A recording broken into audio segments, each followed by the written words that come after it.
Assalamualaikum. Nama saya ialah Muhammad Thaqif Nakiuddin Husni dengan nombor matrix D19312400. Dan pada hari ini, kumpulan saya akan mengulaskan sebuah buku bertajuk Ajaran Sesat, Merungkai Kekusutan dan Kecelaruan. Jadi dengan itu saya akan memulakan ulasan saya. Sebelum saya menerangkan apa itu ajaran sesat, lebih baiklah saya menerangkan dulu apakah itu Ahli Sunnah wal Jamaah. Ahli Sunnah wal Jamaah merupakan pegangan utama bagi umat Islam di seluruh dunia, termasuklah Malaysia. Malaysia telah menetapkan pegangan Ahli Sunnah wal Jamaah pada 5 Mei tahun 1996 oleh Jabatan Kuasa Fatwa Majlis Kebangsaan, para mufti dan Jabatan Kuasa Fatwa seluruh Malaysia. Ahli Sunnah wal Jamaah ialah bermaksud golongan yang mengikuti pegangan Rasulullah SAW atau mengikuti perjalanan baginda serta para sahabat baginda seperti Khulafa Ar-Rasyidin. Ajaran Ahli Sunnah wal Jamaah adalah meliputi segala ajaran Islam dari segi akidah, syariah dan juga akhlak yang telah dibawa semenjak zaman Rasulullah serta sahabat-sahabat baginda. Rasulullah ada bersabda bahawa sesungguhnya telah berpecah Bani Israel kepada 70 kelompok, manakala umatku akan berpecah kepada 73 kelompok di mana kesemuanya akan ke neraka kecuali satu kelompok. Mereka bertanya, siapakah mereka itu wahai Rasulullah? Baginda menjawab, mereka ialah golongan yang berpegang kepada ajaranku dan para sahabatku.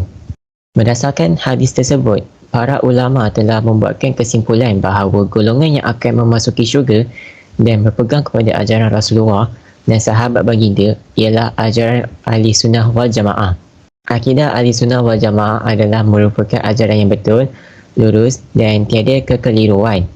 Terdapat 7 ciri-ciri menunjukkan bahawa akidah Ahli Sunnah wal Jamaah merupakan lurus dan benar. Pertama, Ahli Sunnah wal Jamaah berpegang kepada 4 sumber, iaitu Al-Quran, As-Sunnah, Qiyas dan Ijma'.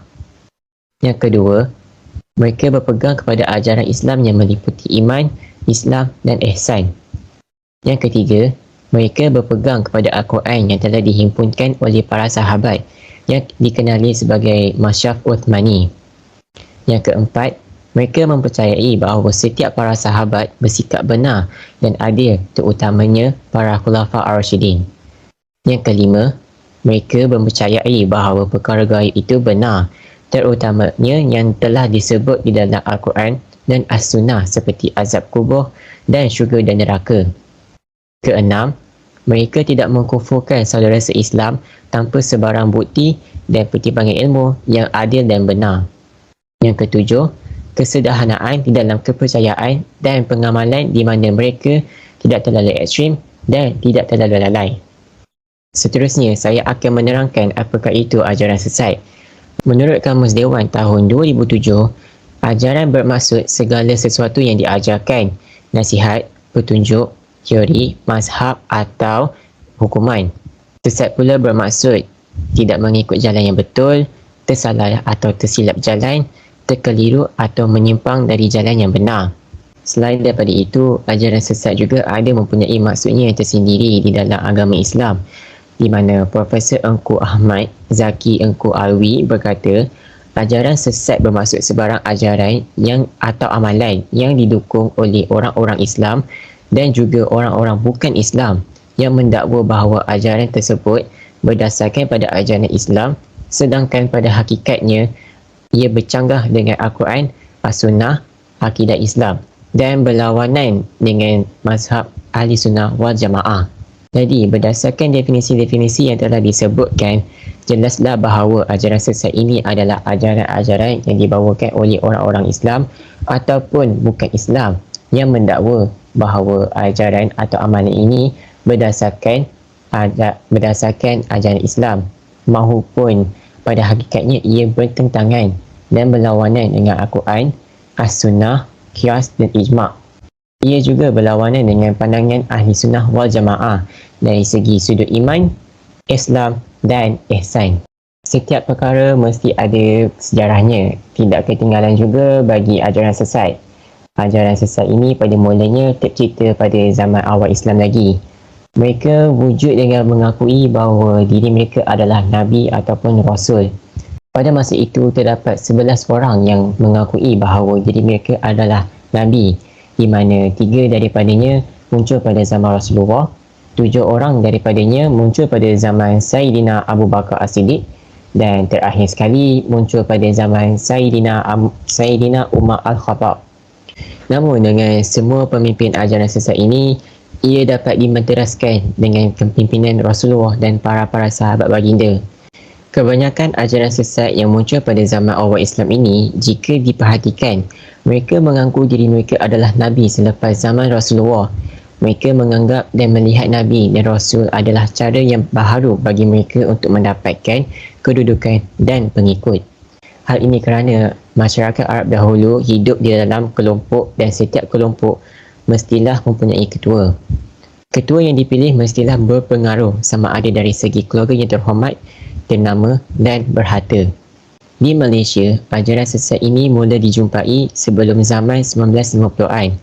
Pada masa itu, ajaran-ajaran sesat ini disebarkan dan dibina secara senyap-senyap. Disebabkan itu, ia tidak dapat dikesan dan secara tidak langsung, ia tidak dapat dibentikan dengan awal. Ajaran sesat di Malaysia dipercayai bahawa dibawa oleh masyarakat sendiri ataupun mereka yang tinggal di luar negara dan kembali semula dengan ilmu yang mereka perolehi. Ajaran sesat ini muncul dengan dua perkara sahaja, iaitu ingin menjatuhkan nama baik Islam dengan menukarkan dan merosakkan ajaran Islam, atau mereka ingin kedudukan dan pengikut mereka sendiri. Walau bagaimanapun, sesungguh mana pun mereka ingin menjatuhkan Islam, Allah telah berfirman bahawa agama Islam sentiasa akan dijaga olehnya di dalam surah As-Saff ayat 61, yang bermaksud mereka sentiasa berusaha hendak memadamkan cahaya Allah, agama Islam dengan mulut mereka, sedang Allah tetap menyempurnakan cahayanya sekalipun orang-orang kafir tidak suka akan yang demikian. Di dalam ajaran sesat, terdapat beberapa kategori, iaitu sesat dari sudut kepercayaan, sesat dari sudut pengalaman, dan terakhir sekali, sesat dari sudut akhlak. Dalam ajaran sesat dari segi kepercayaan, ia boleh dibahagikan kepada fahaman klasik dan kepada fahaman moden. Ajaran sesat dari segi kepercayaan pada fahaman klasik ialah Syiah, Khawarij, Murijah, Qadarij, Jabarij dan Mu'tazilah. Manakala fahaman moden ialah nasionalisme, sekularisme, liberalisme, pluralisme, sosialisme, kapitalisme dan komunisme. Seterusnya, ajaran sesat dari sudut pengalaman ialah ibadah ataupun ritual yang bertentangan dengan Al-Quran, As-Sunnah, Ijma' dan Qiyas.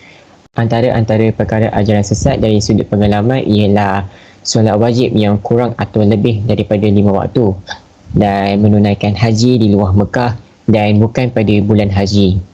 Ajaran sesat dari sudut akhlak pula ialah mereka menggagungkan ketua mereka ataupun pemimpin mereka melebihi kedudukan kemanusiaan. Mereka lebih memandangkan ketua mereka seakan-akan beliau adalah Tuhan. Seterusnya, saya akan menerangkan doktrin ajaran sesat. Doktrin ajaran sesat bermaksud beberapa prinsip atau kepercayaan yang menjadi asas kepercayaan seterusnya pengalaman kepada kumpulan-kumpulan ajaran sesat. Antara doktrin ajaran sesat ialah yang pertama, mengingkari rukun Islam dan rukun iman. Yang kedua, meyakini akidah yang berlawanan dengan syarak. Yang ketiga, meyakini bahawa terdapat wahyu selepas Al-Quran. Yang keempat, tidak mempercayai kandungan Al-Quran. Yang kelima, melakukan pentafsiran Al-Quran dengan cara yang salah. Yang keenam, tidak mempercayai bahawa hadis Nabi adalah sumber ajaran Islam. Yang ketujuh, merendahkan para Nabi dan Rasul. Yang ke-8, tidak mempercayai bahawa Nabi Muhammad adalah Nabi dan Rasul yang terakhir. Yang ke-9, mengubah asas-asas ibadah. Dan terakhir sekali, mengkafirkan saudara se-Islam tanpa pengadilan ilmu. Kesemua doktrin ini telah mencemarkan nama baik Islam. Perkara yang telah mereka mencemarkan ialah, pertama, kesucian Islam. Dengan ajaran sesat ini, mereka telah mencemarkan agama Islam dengan menyatukan agama-agama lain dengan agama Islam. Mereka menganggap bahawa agama Islam adalah sama sahaja dengan agama-agama yang lain, tidak tunggal atau eksklusif. Perkara ini adalah sesat dan juga mencemarkan nama Islam kerana agama Islam tidak sama dengan agama yang lain. Allah juga ada berfirman di dalam surah Al-Ma'idah ayat 5, maksudnya, pada hari ini aku telah sempurnakan bagi agama kamu dan aku telah cukupkan nikmatku kepada kamu dan aku telah redakan Islam itu menjadi agama untuk kamu. Kedua, mereka telah mencemarkan kesucian Al-Quran. Mereka telah mengubah ayat-ayat Al-Quran dan melakukan tafsiran tanpa sebarang rujukan dari para ulama ahli sunnah wal jamaah. Mereka juga mempercayai bahawa terdapat kitab selain kitab Al-Quran. Mereka mengatakan bahawa Al-Quran yang sedia ada ini adalah tidak lengkap dan mempunyai kekurangan. Ketiga ialah mereka telah mencemarkan kesucian As-Sunnah. Mereka telah mempersoalkan hadis-hadis yang telah bersepakat diterima oleh ahli-ahli sunnah wal jamaah, terutamanya hadis-hadis mutawatir dan sahih. Keempat ialah mereka telah mencemarkan kesucian para nabi dan rasul. Seperti yang sudah maklum, ajaran sesat yang muncul pada awal zaman Islam kebanyakannya mengatakan terdapat nabi dan rasul yang baharu. Hal ini sangat palsu kerana Nabi Muhammad adalah Nabi dan Rasul yang terakhir. Baginda juga ada bersabda bahawa, sesungguhnya aku mempunyai nama-nama. Aku ialah Muhammad. Aku ialah Ahmad. Aku ialah Al-Mahi, penghapus, yang mana Allah SWT menghapuskan dengan aku akan kekufuran. Aku ialah Al-Hashir, penghimpun, yang mana manusia dikumpulkan di atas kakiku, ikutanku sebagai pembawa risalah. Dan aku Al-Aqib, pengakhir, yang mana tiada selepasnya seorang Nabi. Jelaslah bahawa tiada Nabi dan Rasul selepas Nabi Muhammad. Oleh itu, segala dakwaan tentang Nabi dan Rasul baharu adalah palsu dan sesat. Kelima, mereka mencemari kesucian syariat Islam. Mereka ini akan mempertikaikan hukum-hukum agama Islam dan menukarkan syariat dan pengalaman dengan mengatakan bahawa solat, puasa dan ibadah cukup hanya dengan niat sahaja. Keenam, ialah mereka mencemari kesucian Islam dengan tafsiran menyeleweng. Ajaran yang mengikut selain daripada Al-Quran dan As-Sunnah adalah ajaran yang sesat. Setiap perkara mestilah diikuti dengan Al-Quran dan As-Sunnah. Kita juga tidak boleh mentafsirkan ayat-ayat Al-Quran dengan sesuka hati. Orang yang mentafsirkan Al-Quran mestilah orang yang berilmu dan berkelayakan. Ketujuh, mereka juga mencemari kesucian Islam dengan mendewakan para pemimpin mereka. Mereka telah mendewakan para pemimpin mereka seperti Tuhan mereka. Mereka menganggap bahawa ketua mereka tidak mempunyai dosa seperti Tuhan, Nabi dan Rasul. Selain itu, mereka juga mempercayai bahawa ketua mereka dapat memastikan syurga bagi mereka. Ada juga yang dapat menebus dosa mereka dengan tukaran wang ringgit. Dan akhir sekali, mereka telah mencemarkan kesucian Islam dengan mencampur tangan dengan perkara gaib. Mereka mengatakan bahawa mereka boleh mengetahui perkara yang akan datang dan berinteraksi dengan makhluk gaib seperti melakukan jampi serapah yang biasanya dilakukan oleh bomoh. Perkara gaib ini hanya Allah sahaja yang tahu dan beberapa manusia yang diizinkan oleh Allah sahaja. Sesiapa yang melakukan perkara tersebut sudahlah tersesat dari jalan yang benar. Setiap perkara yang berkembang ataupun yang bertapak mestilah mempunyai faktor-faktor mereka yang sendiri. Penyebaran ajaran sesat di Malaysia juga terdapat faktor-faktornya. Antara faktor-faktornya ialah, pertama, kelemahan di dalam penguatkuasaan undang-undang. Di Malaysia, terdapat mahkamah syariah. Tetapi, mahkamah ini tidak diberikan kuasa dengan meluas dalam menjatuhkan hukuman. Contoh yang sangat menunjukkan kelemahan mahkamah ini ialah kes Ayah Pin, di mana mendakwa dirinya ialah Nabi dan juga Tuhan. Dia hanya dikenakan hukuman sebanyak 2,900 dan 11 tahun penjara sahaja. Dengan masalah yang terjadi sebelum ini, jelaslah bahawa penguatkuasaan undang-undang kita adalah lemah. Kedua ialah kelemahan di dalam sistem pendidikan.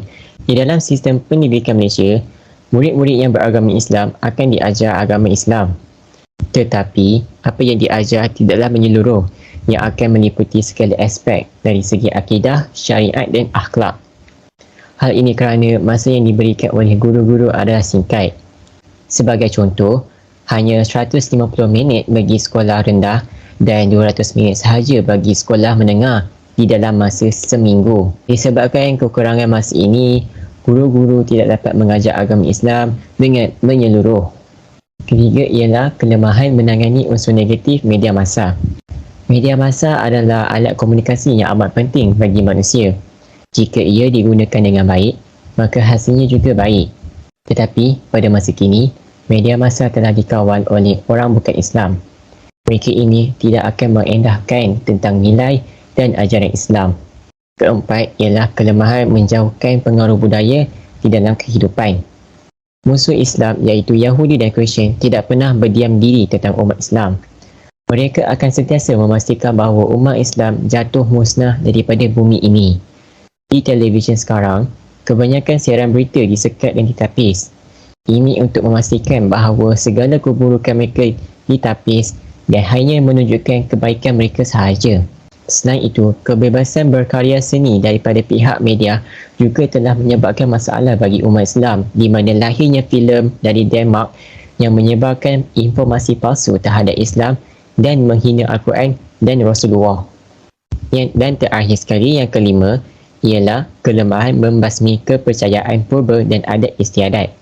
Walaupun pada masa kini yang sudah moden, masih ramai yang tidak dapat meninggalkan kepercayaan dan adat istiadat mereka. Antara kepercayaan yang masih mereka mempercayai ialah perkara-perkara gaib, jin dan hantu yang tidak berpandukan nas-nas yang diwahyukan. Kepercayaan seperti menggunakan bomo untuk menyelesaikan masalah hidup adalah perkara yang amat ditentangi di dalam Islam. Ini kerana dengan melakukan perkara ini, kita telah mensyirikkan Allah Subhanahu Wa Taala.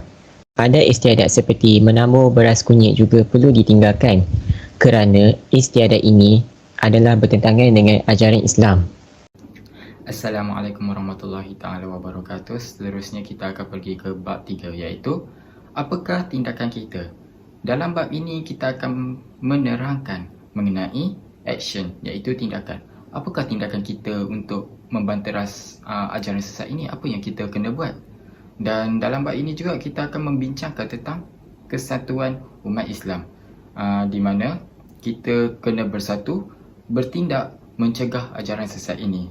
Kerana bab kata berpatah, bersatu kita teguh, bercerai kita roboh. Okey. Pertama sekali saya ingin menerangkan mengenai ilmu. Ilmu, apa itu ilmu? Apa kaitan ilmu dengan ajaran sesat ini? Okey. Pertama sekali, ilmu adalah penyuluh. Orang yang berilmu ni darjatnya tinggi di sisi Allah. Kerana apa? Kerana ilmu ini mengangkat manusia di sisi Tuhan, dan ilmu ini juga memuliakan manusia di dalam kalangan sesama manusia. Okey. Allah telah berfirman di dalam Al-Quran, Bismillahirrahmanirrahim. Yarfa'illahu allazina amanu minkum wallazina utul ilma darajat. Wallahu bima ta'maluna khabir.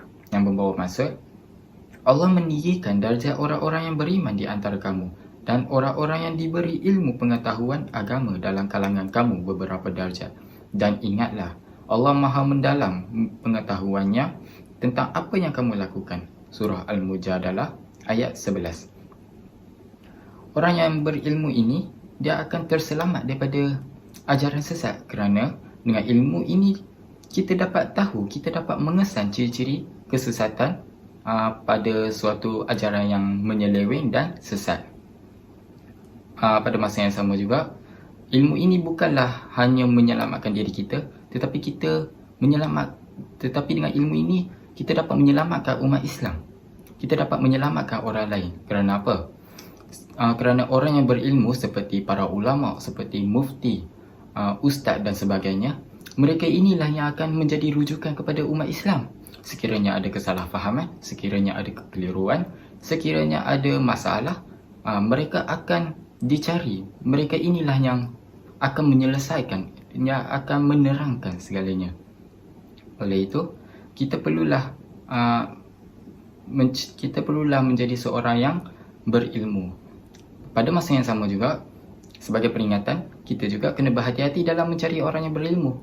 Kerana ada di kalangan umat Islam ini, ada yang ingin menyesatkan lagi ada yang akan memberikan ajaran yang palsu. Sekiranya kita salah memilih guru, kita akan mudah terjerumus di dalam kesesatan. Kita akan mudah diselewengkan dan kita mungkin akan berada di jalan yang salah. Seterusnya saya ingin menerangkan mengenai kesatuan umat Islam, di mana bersatu kita teguh, bercerai kita roboh. Allah Subhanahu wa Ta'ala menciptakan manusia dalam keadaan hidupnya memerlukan bantuan orang lain, kerana manusia ini adalah makhluk yang lemah yang sentiasa memerlukan bantuan. Manusia tidak akan mampu untuk hidup secara bersendirian, tidak boleh hidup untuk dirinya sendiri sahaja. Sebagai contoh, nasi sahaja memerlukan banyak tenaga manusia. Kita nak kena tanam, kita nak kena bagi subur, kita nak kena bagi tumbuh, nak kena proses sehinggalah menjadi nasi untuk dijadikan sumber makanan kepada kita, manusia. Dalam Islam, hidup secara berkumpulan atau secara berjamaah merupakan satu tuntutan kerana agama Islam ini mementingkan hubungan hamba dengan Tuhannya dan hubungan manusia sesama manusia. Dalam setiap kumpulan ataupun kelompok, mahupun besar ataupun kecil, di dalam kumpulan itu perlulah adanya pemimpin, dan selain daripada pemimpin, kena ada orang yang mengambil jawatan di dalam di dalam kumpulan ataupun kelompok itu, agar kumpulan ataupun kelompok itu teratur dan tidak ada kekeliruan, kekecewaan dan huru-hara. Allah Subhanahu wa Ta'ala mengutuskan para nabi dan rasul serta berlantik manusia menjadi khalifah di muka bumi ini untuk memimpin manusia supaya mentaatinya dan menjauhi larangannya, serta meletakkan garis panduan kerja sebagai jaminan keamanan serta keharmonian hidup. Selain daripada bersatu, selain daripada kesatuan umat Islam, kita juga perlulah berpegang dengan Al-Quran dan As-Sunnah. Panduan hidup manusia terdiri daripada 3 komponen, iaitu iman atau akidah, Islam atau syariat, ihsan atau akhlak. Ketiga-tiga komponen ini diperjelaskan sejajar dan mendapat petunjuk daripada Al-Quran dan As-Sunnah. Al-Quran dan As-Sunnah ini merupakan sumber utama yang menjamin terselamat daripada penyelewengan dan kesesatan, kerana Al-Quran ini adalah kitab suci yang diturunkan oleh Allah Subhanahu wa Ta'ala yang menjadi mukjizat kepada Nabi Muhammad sallallahu alaihi wasallam. Isi kandungan Al-Quran ini tiada satu kekurangan. Memang kitab Al-Quran ini adalah kitab yang cukup sempurna, yang cukup suci. Oleh itu, di dalam kitab Al-Quran tidak ada satu kesalahfahaman ataupun tidak ada kekeliruan pun di dalam Al-Quran. Seperti itu juga As-Sunnah yang diriwayatkan oleh Nabi Muhammad sallallahu alaihi wasallam, para nabi, melalui wahyu. Okey, seterusnya, selain daripada Al-Quran dan As-Sunnah, kita juga ada Al-Ijma' dan Qiyas yang merupakan sumber rujukan utama umat Islam yang perlu dirujuk, dipelajari, difahami dan diamalkan oleh umat Islam. Kita bukannya bergantung pada Al-Quran dan As-Sunnah, Al-Ijma' dan Qiyas sahaja, tapi kita juga ada Ahli Sunnah wal Jamaah yang merupakan pegangan umat Islam. Mereka inilah yang akan menyampaikan ajaran yang benar. Mereka inilah yang akan menyampaikan mereka inilah yang akan menyelesaikan masalah kesalahfahaman ini, kecelaruan ini dan kekeliruan ini, agar umat Islam ini terhindar daripada ajaran yang sesat dan menyelewengkan. Secara kesimpulannya, Islam menegaskan bahawa ilmu adalah sesuatu yang wajib dituntut oleh setiap individu Muslim, kerana ilmu adalah cahaya, penyuluh dan penyelamat. Dengan ilmu ini kita dapat hindari daripada ajaran yang sesat. Dengan ilmu ini kita akan berada di jalan yang benar. Disebabkan ilmu inilah kita dapat mengenali Allah Subhanahu wa Ta'ala, Tuhan kita, dan kita sebagai hamba-Nya perlulah sentiasa beribadah kepada Allah Subhanahu wa Ta'ala. Dan tanpa ilmu ini kita tidak boleh beribadah, kerana ibadah ini memerlukan ilmu. Selain itu, manusia tidak boleh hidup secara bersorangan. Manusia tidak boleh hidup untuk dirinya sendiri sahaja. Manusia perlu hidup di dalam sebuah kumpulan, di dalam sebuah organisasi. Manusia perlu hidup di dalam sebuah kelompok kerana manusia ini memerlukan bantuan. Kerana mereka adalah makhluk yang lemah, yang sentiasa memerlukan bantuan antara satu sama lain. Dan yang terakhir, Al-Quran dan As-Sunnah merupakan jaminan terselamat daripada sebarang penyelewengan dan kesesatan terhadap ajaran Islam, kerana kesempurnaan Al-Quran dan As-Sunnah itu sudah menerangkan, tidak ada satu kesalahfahaman, tidak ada ajaran yang salah pun. Kerana sumber Al-Quran ini tidak boleh dipalsukan, tidak boleh direka-reka. Bukanlah hanya kandungan Al-Quran ini bukanlah rekaan manusia, bukanlah ciptaan manusia, kerana Al-Quran ini diturunkan oleh Allah Subhanahu Wa Taala. Dan juga pada As-Sunnah. As-Sunnah ini bukanlah ciptaan manusia yang biasa, tetapi diriwayatkan daripada Nabi Muhammad SAW yang diturunkan daripada wahyu. Okey, itu saja. Seterusnya saya akan menerangkan mengenai bab 4, iaitu kenapa masih sesat.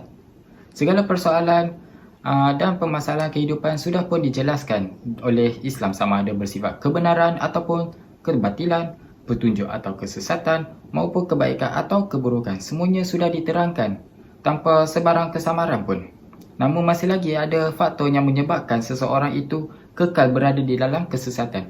Walaupun sudah diterangkan dengan jelas betapa mudahnya Islam itu, tidak ada sedikit pun kekurangan di dalam agama Islam, tetapi masih lagi ada orang yang berada di dalam kesesatan.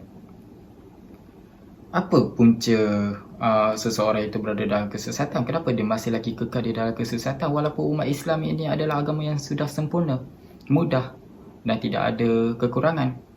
Punca pertamanya ialah disebabkan kejahilan. Islam adalah agama yang bersifat sederhana, mudah, praktikal dan bertoleransi. Dalam arti kata boleh dilaksanakan bagi semua keadaan, masa dan tempat. Kejahilan inilah yang menyebabkan agama Islam ini dianggap sebagai agama yang sulit dan berat. Tak kiralah walaupun mudah, tapi disebabkan kejahilan, disebabkan salah faham mengenai agama Islam, mereka menganggap agama Islam ini adalah agama yang sulit, susah untuk difahami. Antara beberapa perkara yang mencerminkan bahawa agama Islam ini adalah agama yang mudah, antaranya syariat Islam dilaksanakan mengikut keutamaannya, yang membawa maksud ibadah-ibadah wajib mestilah dilaksanakan terlebih dahulu. Kemudian kita boleh menambah, kita boleh menyempurnakan dengan amalan-amalan sunat. Begitu juga dengan perkara-perkara yang haram, mestilah dijauhkan terlebih dahulu. Kemudian kita boleh teruskan dengan jauhi dengan perkara-perkara yang makruh. Seterusnya, ada pun perkara-perkara harus. Perkara-perkara harus ni terpulang kepada kita mahu buat ataupun tidak mempunyai masalah, tidak ada masalah. Kita nak buat ataupun tidak, terpulang kepada kita. Dan perkara-perkara harus ini adalah perkara yang terbanyak, berbanding perkara wajib, sunat, haram dan makruh. Okey, yang kedua adalah Islam mewujudkan konsep rukhsah atau keringanan dalam pelaksanaan syariat Islam bagi memberi kemudahan kepada umat Islam. Sebagai contoh, kalau kita mempunyai penyakit, kita tidak boleh berdiri, kita boleh menunaikan solat, kita boleh menunaikan ibadah dengan cara duduk, baring ataupun dengan hati. Lepas tu yang ketiga, Islam tidak meredakan dan mendukung pelaksanaan ibadah yang membebankan, yang membawa masa. Dalam ibadah itu kita tidak perlu menyeksa diri kita, kita tidak perlu mencederakan, kita tidak perlu membebankan diri kita dalam beribadah. Seperti agama lain, kita tengok agama, ada di antara mereka yang sanggup menyeksa diri mereka, mencederakan diri mereka hanya untuk menunjukkan keimanan mereka kepada Tuhan mereka itu. Tetapi Islam tidak begitu. Sebab itulah Islam ini agama yang mudah dan praktikal. Faktor kedua mengapa masih lagi ada di kalangan kita yang sesat ialah kerana kecuaian. Kecuaian ialah perihal jual atau abai. kelalaian atau tidak berhati-hati dalam membuat sesuatu perkara. Antara bentuk sikap-sikap kecuaian dan keterlaluan dalam beragama ialah golongan literis yang menolak sepenuhnya fungsi akal dalam memahami nas-nas yang anjal bentuk pelaksanaannya, dan golongan yang terlalu berpegang kepada akal dalam memahami nas-nas walaupun ia bercanggah dengan nas-nas yang tetap. Yang kedua, golongan yang mendakwa tidak perlu bermazhab tetapi berpegang terus kepada nas-nas syarak dan tafsiran sendiri.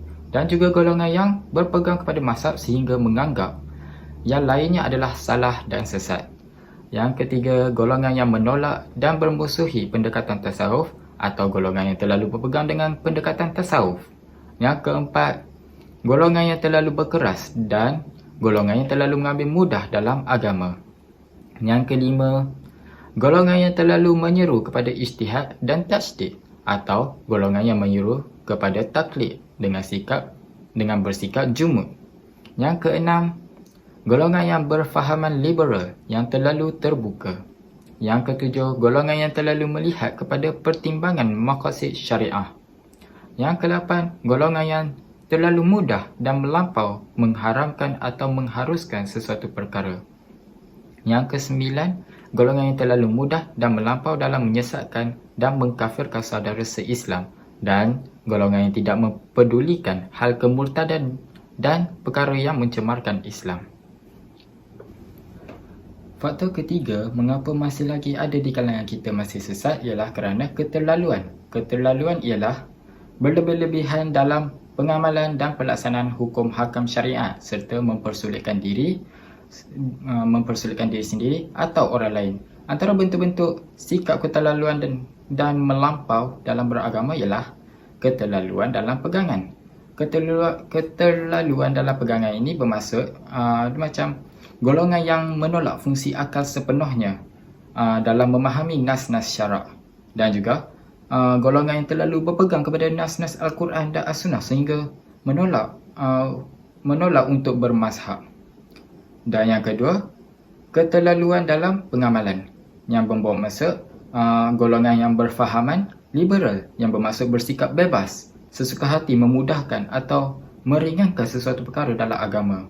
Dan seterusnya, orang yang mudah menghukum sesuatu perkara.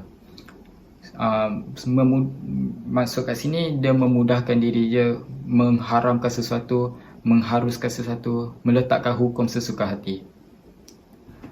Jadi, secara kesimpulannya, walaupun agama Islam ini sudah jelas, terang lagi bersuluh, mudah, praktikal dan sebagainya, masih lagi ada di kalangan kita yang sesat. Ini kerana sikap mereka yang jahil, cuai, lalai dan keterlaluan. Inilah punca mereka masih lagi berada di jalan yang salah. Okey, jadi sekarang ini saya ingin mengulaskan kelebihan dan kelemahan daripada bab yang saya terangkan sebentar tadi. Okey, dari segi isi kandungannya menarik, tajuk yang menarik dan menarik minat untuk membaca. Tetapi dari segi kelemahannya, tajuknya agak simple dan kurang padat bagi saya. Okey, dari segi struktur pula, ayat tersusun cantik, mudah dibaca, ayat tidak bersepah dan bercamuk. Tetapi dari segi kelemahannya, tidak ada gambar. Bagi orang yang visual macam saya, kurang berminatlah untuk membaca. Jadi susah untuk membaca, begitu.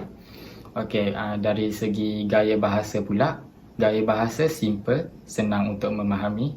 Tetapi kekurangannya adalah gaya bahasa yang berulangan, perkataan yang banyak berulang. So, agak kurang menarik untuk di situ. Tapi itu perkara biasa.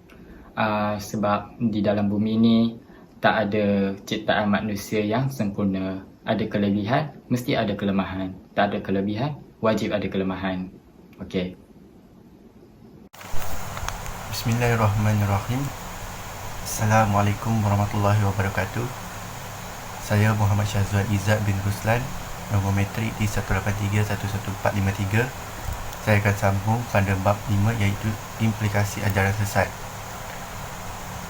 Bab ini akan membincangkan kesan atau pengajaran daripada perbincangan ajaran sesat secara umum, lanjutan kepada bab-bab sebelumnya yang menyentuh aspek permasalahan atau tindakan atau akibat. Perbincangan ini melibatkan aspek-aspek berkaitan implikasi ajaran sesat terhadap diri sendiri, keluarga, masyarakat dan negara.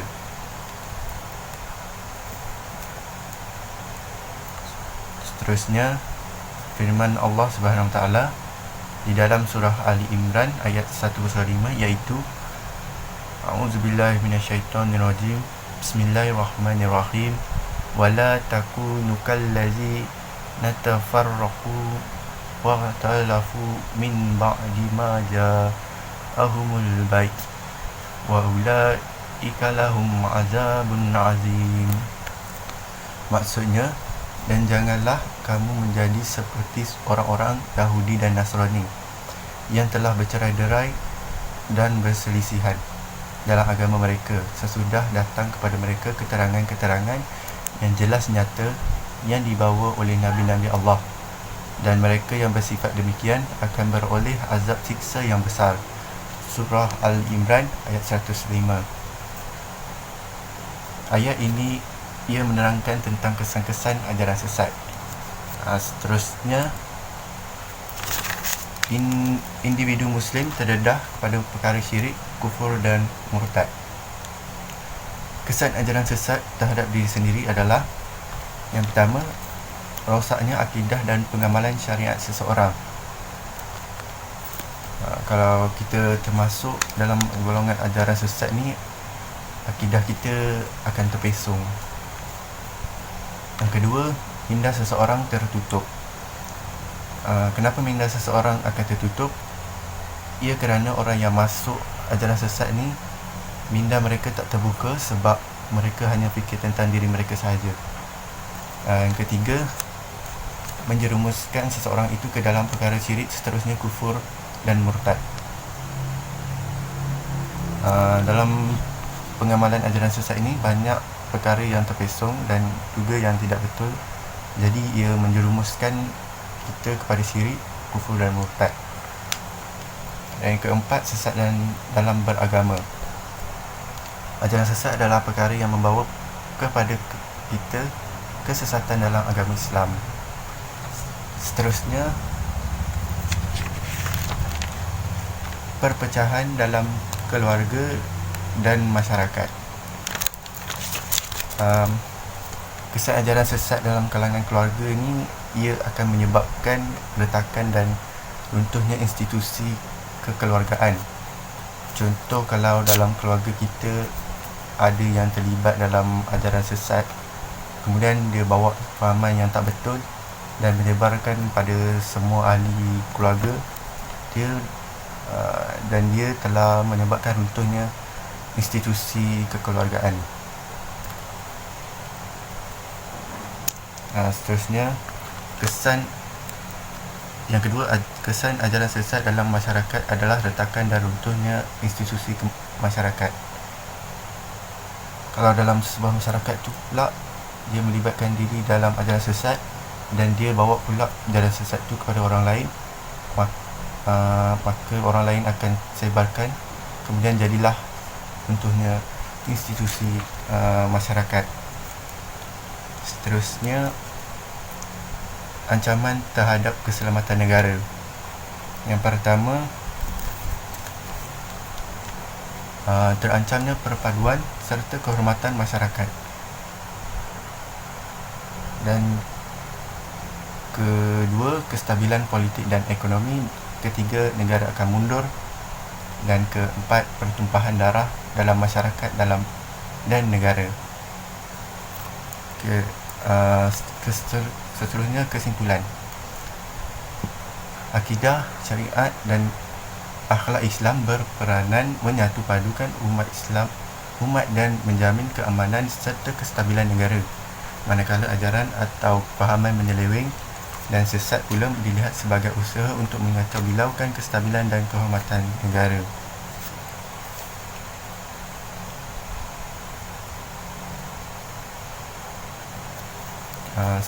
Seterusnya, kita haruslah berhati-hati dengan puak-puak ajaran sesat ini supaya kita tidak terjerumus dalam ajaran mereka. Dan ketiga, ajaran sesat bukan sahaja memberi kesan buruk terhadap individu tetapi juga kepada keluarga, masyarakat dan negara. Assalamualaikum warahmatullahi wabarakatuh. Saya Muhammad Zohir Masduki bin Hashim daripada kos Diploma Syariah Islamiyah. Nombor matrik saya adalah D19312366. Ingin menyambung dalam tugasan berkumpulan ini dalam kitab Ajaran Sesat Merungkai Kekusutan dan Kecelaruan. Dan bab yang saya perlu rumuskan ialah bab 6, iaitu pembanterasan ajaran sesat. Baik, mukadimah untuk pembanterasan ajaran sesat adalah bab ini membincangkan innovations ataupun lebih merungkai dalam tindakan kita terhadap ajaran sesat di Malaysia. Dan tajuk-tajuk pembincangan dalam bab ini ialah berkaitan peranan membasmi ajaran sesat oleh individu, keluarga, komuniti dan institusi agama seperti institusi agama ataupun dalam bahasa lain adalah jentera pembasmi ajaran sesat, iaitu Majlis Kebangsaan Mufti MKI, Hal Ehwal Islam dan Jabatan Mufti Negara, Jabatan Mufti Negeri dan Perwataan Fatwa, juga penguatkuasaan fatwa dan undang-undang dalam pemerkasaan panel pakar akidah syariah dan tasawuf dalam ajaran sesat inilah. Jadi fokus pada bab ini adalah berkaitan tentang ajaran sesat bagi setiap aspek dalam setiap lingkungan, iaitu daripada individu, keluarga dan komuniti masyarakat sekeliling lah. Baiklah, peranan membasmi ajaran sesat adalah di atas setiap bahu umat Islam itu, sama ada ia dilaksanakan oleh individu, keluarga, masyarakat atau institusi agama dan institusi pendidikan atau juga kerajaan. Kerana dalam Islam, setiap penganut Islam itu perlu nasihat menasihati, kerana sesungguhnya Islam itu juga adalah agama nasihat. Seperti diriwayatkan oleh Imam Muslim daripada Tamim Ad-Dari radhiyallahu anhu bahawa Nabi SAW bersabda, beliau bersabda bahawa agama itu nasihat. Dan kami bertanya, bagi siapa wahai Rasulullah? Rasulullah menjawab, bagi Allah, bagi kitabnya, bagi Rasul-Rasulnya dan bagi para pemimpin kaum muslimin dan orang-orang awam mereka. Kama qala sallallahu alaihi wasallam. Jadi ini menunjukkan bagi setiap lingkungan, sama ada individu, masyarakat ataupun institusi seperti itu, perlulah nasihat menasihati dalam hidup, supaya adalah gerakan pertama untuk membanteras ataupun membasmi ajaran sesat. Baik, dari segi peranan individu pula, peranan utama bagi individu dalam mengenal atau mengetahui dan membanteras ajaran-ajaran sesat dan menyeleweng itu bermula daripada proses menuntut ilmu. Sebagaimana telah dinyatakan, ilmu itu adalah pelita ataupun penyuluh hidup, dan juga ilmu itu adalah penyelamat. Sebagaimana juga begitu juga antara bentuk ibadah yang paling utama ataupun ibadah yang paling agung yang dianjurkan oleh Islam dalam menuntut ilmu ialah dengan menuntut ilmu-ilmu syarak, atau juga dikenali sebagai ilmu-ilmu kepercayaan dan ilmu pengamalan Islam. Ilmu syarak yang dimaksudkan ialah ilmu yang membahaskan isi kandungan Al-Quran, dan juga ilmu itu membahaskan as-sunnah yang dibawa oleh Nabi Muhammad SAW. Manakala dari segi peranan keluarga pula, keluarga merupakan institusi yang amat penting dalam sesebuah masyarakat, kerana boleh dikatakan semuanya bermula daripada rumah atau keluarga. Sesungguhnya karakter, perwatakan, peribadi dan pemikiran seseorang itu terbentuk melalui rumah dan keluarganya. Oleh itu, setiap ahli keluarga dan sesebuah keluarga itu, terutamanya ibu bapa, perlulah memainkan peranan, menyuburkan benih pemikiran yang elok, yang berasaskan akidah dan syariat dan akhlak mulia. Kerana Islam itu berpandukan pada Al-Quran dan As-Sunnah, serta tidak menyeleweng apatah lagi yang sesat dalam kalangan ahli keluarga. Selain itu, dalam segi peranan institusi agama pula, sesungguhnya institusi agama ini adalah satu peranan besar juga dalam membasmi ajaran sesat ini. Di Malaysia, seluruh negeri mempunyai jabatan agama negeri mereka tersendiri. Bahkan institusi agama negeri tersebut dinaungi oleh duli-duli yang Maha Mulia Sultan. Jadi kedudukan dan keistimewaan ini perlulah seharusnya dimanfaatkan agar ajaran-ajaran sesat yang menjadikan Malaysia sebagai lokasi penyebaran dan perkembangannya dibanteras sehingga ke akar umbinya. Selain itu, peranan bagi institusi agama ini juga untuk aktif membuat satu program ataupun pendedahan kepada rakyat dalam pendedahan bagi mereka mengenali apakah itu ajaran-ajaran sesat yang menyeleweng, yang tidak sepatutnya kita ikuti. Dan kerjasama daripada seluruh masyarakat Islam di seluruh negeri lah, umumnya penting untuk sama-sama membanteras ajaran dan ajaran sesat yang menyeleweng ini dan menyalahi akidah Ahli Sunnah wal Jamaah, sebagai menyahut seruan Allah Subhanahu Wa Taala, iaitu tolong menolong dalam membuat perkara kebajikan dan takwa. Juga dalam peranan institusi pendidikan mempunyai peranan atau impak yang cukup besar terhadap diri, keluarga dan masyarakat. Pendidikan berkualiti dapat menjamin peluang kepada individu untuk memperoleh dan mengekalkan kualiti kehidupan yang lebih baik. Pendidikan berkualiti menurut Islam bukan sahaja bakal memberi peluang hidup berkualiti di dunia, ia juga akan menjamin keberkesanan dalam jayanya dalam memperoleh kehidupan yang lebih berkualiti pada dunia akhirat. Sesungguhnya kualiti hidup yang terbaik merupakan satu kebahagiaan dan kesejahteraan yang diimpikan oleh setiap insan. Sesungguhnya ilmu Islam itu terbagi kepada dua, iaitu ilmu keduniaan dan ilmu akhirat.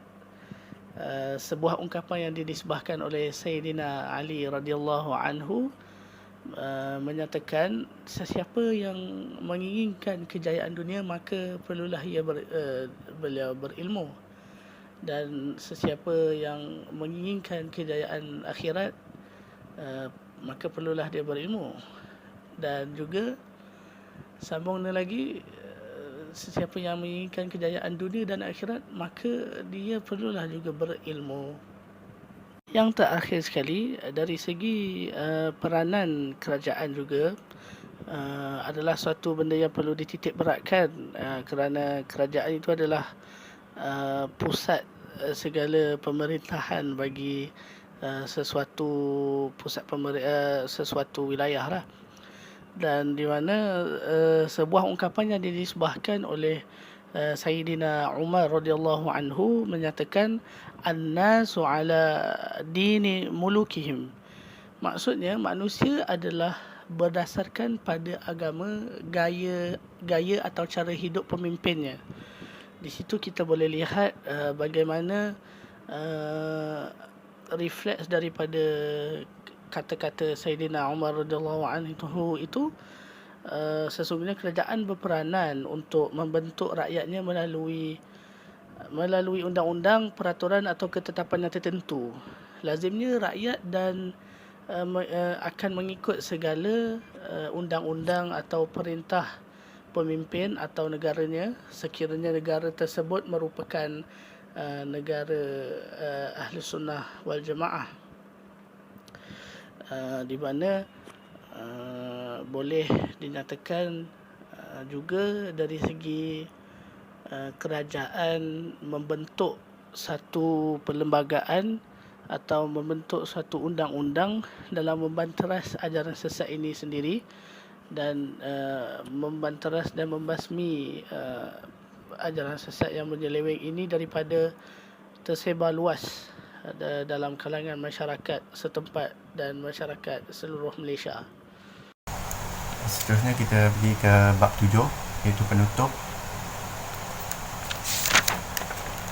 Islam merupakan satu-satunya agama yang benar dan diredai oleh Allah Subhanahu Wa Taala. Setiap Muslim perlu meyakini bahawa agama selain Islam adalah agama yang batil, kerana tiada lagi selepas kebenaran kecuali kebatilan. Seterusnya, Islam iaitu agama yang diturunkan Allah Subhanahu Wa Taala sebagai panduan hidup manusia, terdiri daripada 3 komponen utama, iaitu akidah, iaitu kepercayaan, syariat, pengalaman, dan yang ketiga akhlak, pengabdian atau sifat kehambaan. Seterusnya, sumber rujukan dalam Islam sebagaimana yang disepakati ulama ialah 4, iaitu Al-Quran, As-Sunnah, Ijma' dan Qiyas. Seterusnya, kesimpulan. Akidah dan pegangan ahli sunnah wal jamaah adalah satu-satunya akidah dan pegangan yang dijanjikan oleh Rasulullah SAW selamat daripada api neraka. Dan kedua, ajaran, fahaman, pegangan atau ideologi yang bercanggah dan menyeleweng daripada ahli sunnah wal jamaah sebagaimana yang difatwakan oleh majlis agama atau pejabat mufti negeri-negeri seluruh Malaysia perlu dijauhkan.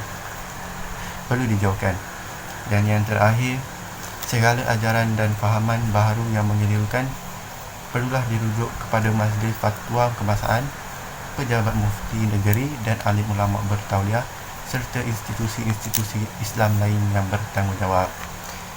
Sekian, terima kasih.